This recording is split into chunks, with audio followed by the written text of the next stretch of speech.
ቻችን ቡካዮ ሳካን ይመለከታል የመጀመሪያው ቀለበት አሰረ ትናንት ቀደመኝ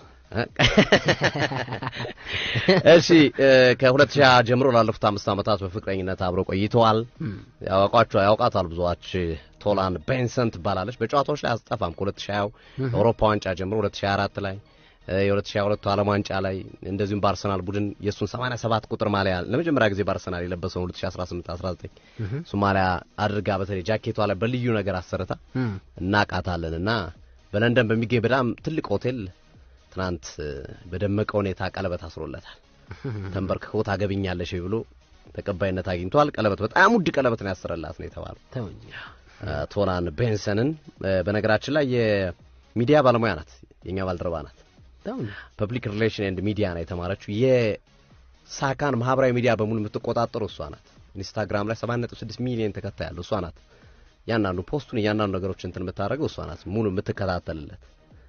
እና እንግዲህ ሁለቱም 24 አመታቸው ነው አይገር ኩያት ናቸው 24 እና ቡካዮ ሳካ